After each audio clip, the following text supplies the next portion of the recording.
Hello guys, I'm Tom, and today we're going to explore what the Splinter is. Among the most disturbing, unsettling, and memorable parasitic creatures in modern horror and science fiction cinema, one of the most grotesque and original stands out: the Splinter. From its first appearance in the 2008 film of the same name, this creature managed to leave audiences with a deep and persistent sense of unease, cementing its status as a true cult monster. Its design, a mix of body horror and alien biology, plays with our perception of the known and the unknown, generating terror that does not rely on explicit violence, but on the corruption of the human body and the total loss of control over one's own flesh.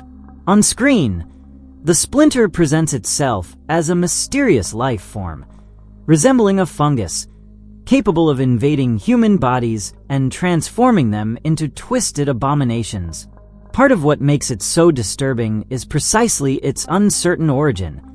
Neither the film nor its supplementary materials provide a definitive explanation of where it comes from, how it arrived in the world, or what its ultimate purpose is.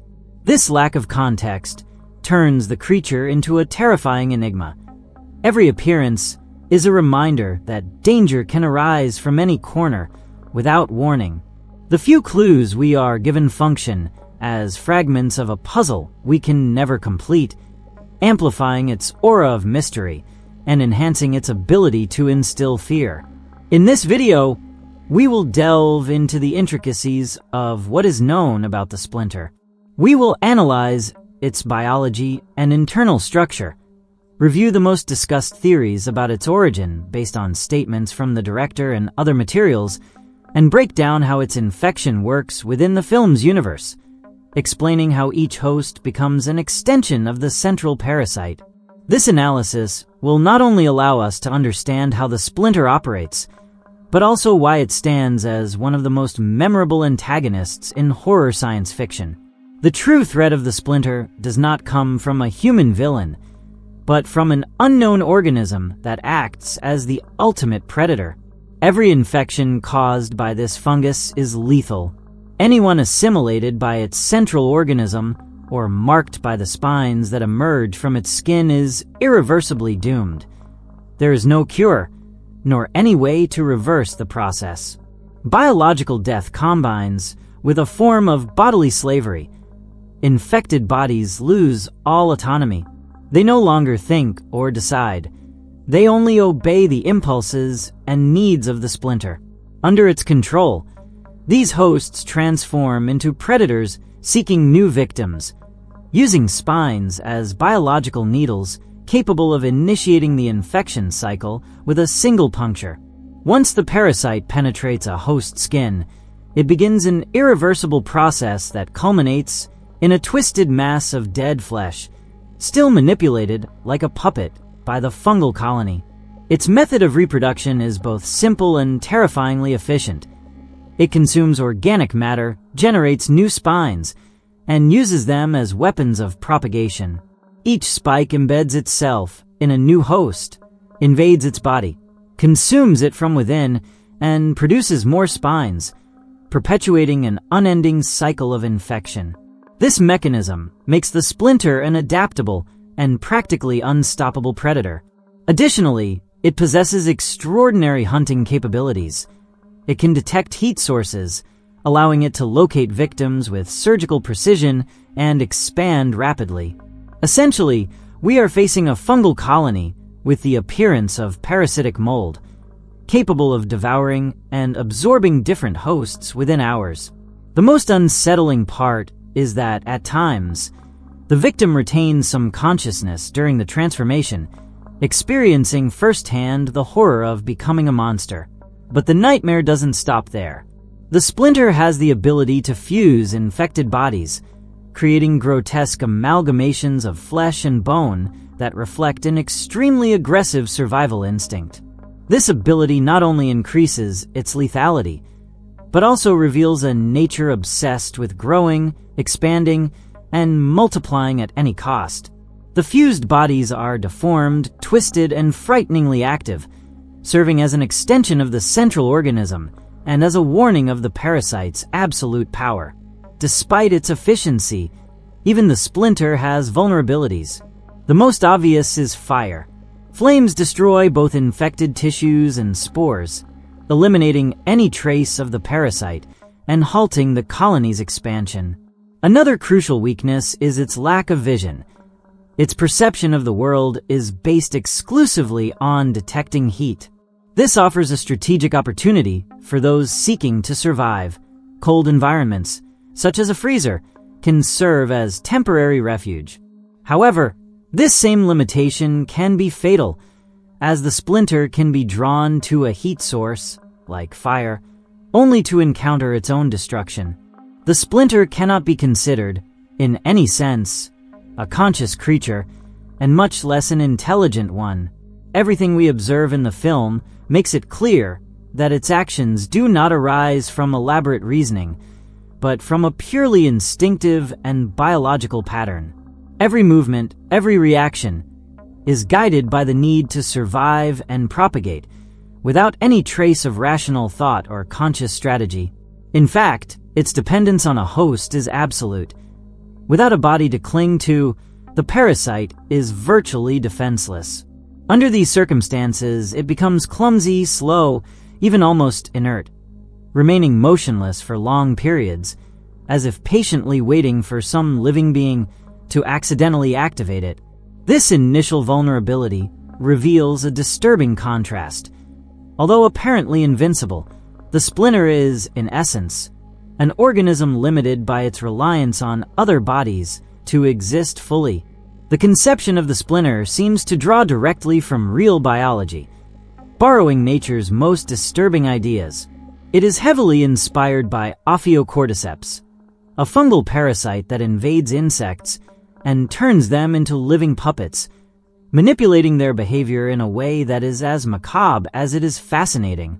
This same biological concept also served as inspiration for the cordyceps infection in the acclaimed video game The Last of Us, where the progressive transformation and loss of host control generate a horror closely akin to the biological nightmare represented by the Splinter. The reference to real organisms gives the parasite a sense of scientific plausibility, intensifying the viewer's discomfort, because what we see on screen could, theoretically, happen in the natural world.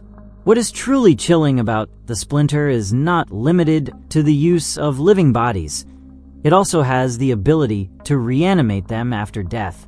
In the film, we are shown that the fungus can manipulate corpses, turning them into genuine zombies whose sole purpose is to spread the infection.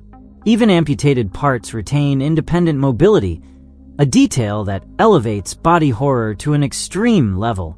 One of the most disturbing scenes depicts a simple severed hand coming to life and attacking the group of survivors inside the gas station, reminding us that in the world of the Splinter, no part of the body is safe.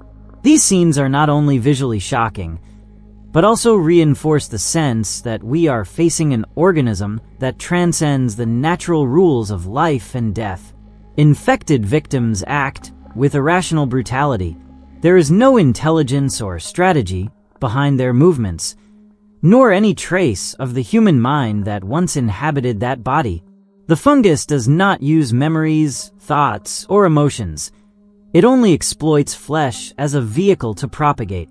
This is clearly observed in the character Dennis, whose infected hand gradually loses autonomy until it is completely controlled by the parasite. This gradual process of losing control generates additional psychological terror, because it shows how the infection not only destroys physically, but slowly erases the host's identity. Regarding its origin, the film maintains an air of absolute mystery. We are only told that the Splinter is a dark fungus, covered in sharp spines that transmit the infection upon contact with any living being. The most unsettling aspect is that each contaminated cell seems to have its own autonomy, which explains how amputated limbs can continue to move and even attack independently. This characteristic turns the Splinter into an organism more akin to a colony than an individual creature, reinforcing the sense that it is an enemy almost impossible to eradicate. Among fans of the film, an interesting theory emerged that the Splinter may have originated from an oil well near the story's setting.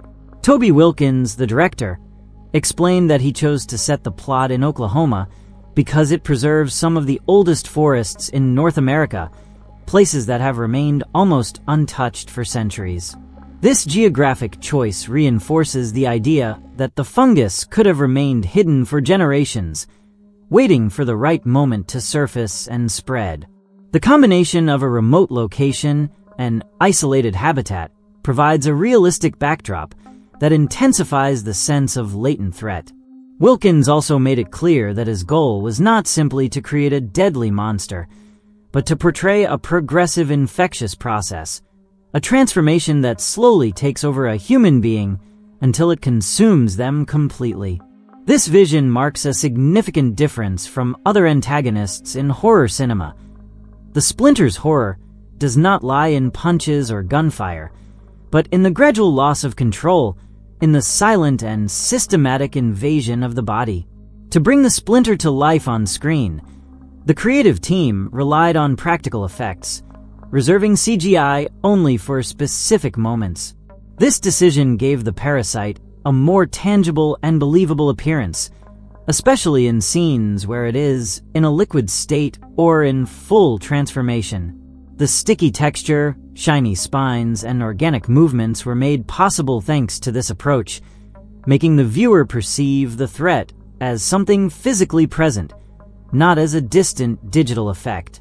In terms of design, the Splinter bears an obvious kinship with the creature from The Thing, particularly in the way it fuses bodies and reshapes flesh to expand. Wilkins acknowledged being inspired by cult cinema classics, from Alien, The Eighth Passenger to John Carpenter's The Thing, as well as iconic zombie films like Night of the Living Dead and Return of the Living Dead. Each of these works contributed unique nuances that merged into the repulsive and terrifying aesthetic of the Splinter, blending body horror, science fiction, and suspense. The director confessed that his intention was to capture the essence of 80s horror, those films that marked his childhood and defined his passion for the genre. The production of Splinter not only consolidated his career, but also propelled him toward larger projects, such as The Grudge 3. Interestingly, before dedicating himself to directing, Wilkins worked in visual effects.